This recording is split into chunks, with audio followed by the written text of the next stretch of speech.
Hello guys, welcome to the channel. Today's topic is corneal ulcer. Corneal ulcer has four stages of development. So these are the four stages. The first stage is progressive infiltration, stage of active ulceration, stage of regression, and the final stage of cicatrization, as means scarring. So for the first stage of progressive infiltration, the pathogenesis is as discussed below. First, there is a corneal breach, then the bacteria adhere to the host cells, which results in the infiltration of polymorphonuclear cells, all the leukocytes. Then, followed by the necrosis, depending on the virulence of the agent and the level of host defense mechanisms, that saying how good the immunity of the patient is. The second stage of active ulceration. Here, the hyperemia of circumcorneal vessels will take place, which will result in the accumulation of purulent exudate on the cornea itself, followed by vascular congestion of iris and ciliary body. Then exudates will be accumulated in the anterior chamber, which will lead to a condition known as hypopyon. Then there would be uh, there would be more infiltration of such materials, and the ulceration would increase in its severity, which may either lead to lateral extension to the other peripheral areas, or it could be a penetration into the other layers of cornea, or maybe into it. So this also depends on the virulence of the infecting organism and the host immune function. the third stage the third stage, which is the stage of regression. The infection now starts being controlled by the immune response of the infected person, which is being augmented by the treatment being provided to him.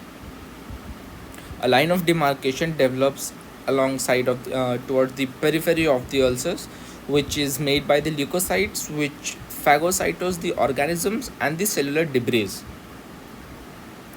This might result into initial enlargement of the ulcer, but ultimately will decrease. This increases the cellular and humoral immune response, and the ulcer begins to heal.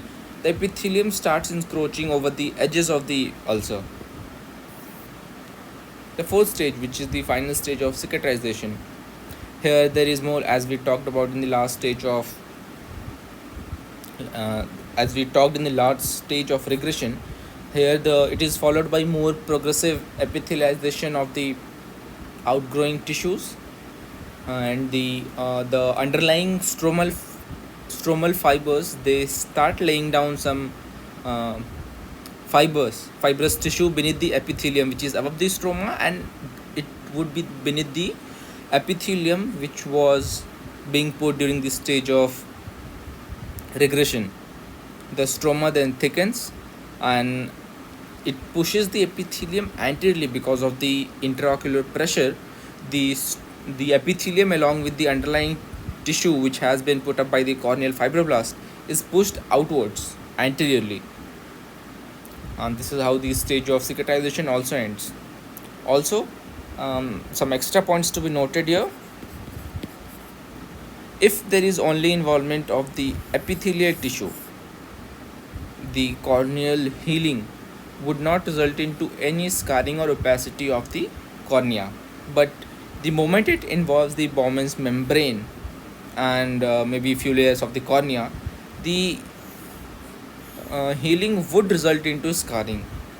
See, these are the stages of corneal ulceration. This is the stage of progressive infiltration, when the infective organisms are being infiltrating into the layers of the cornea. The second stage in which there is progressive ulceration, in which the layers of the cornea is being infiltrated. This is the second stage. The third stage, the stage of regression. Here you will find out just a second. Here you will find out a stage of a line of demarcation around the periphery. If you're gonna see the cornea from the sagittal section, a line of demarcation will just be somewhere around the periphery where the corneal ulcers has its margin or the rim. So this will appear, and as discussed, this is formed by the leukocytes. They engulf the um, these polymer the infectious organisms and the cellular debris necrosed tissues there. Then the final stage, this is the final stage where the final stage this the final stage of cicatrization. Here the epithelium will grow, the epithelium already grown over the surface by in the last stage of regression. The epithelium uh, the epithelium will be grown over,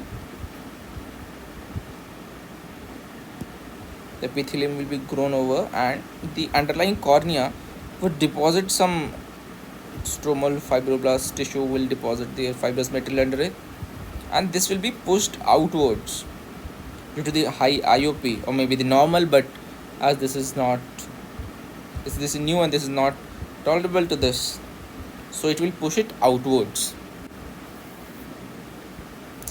So yeah, this is today's topic of corneal ulcers, basically the bacterial corneal ulcers.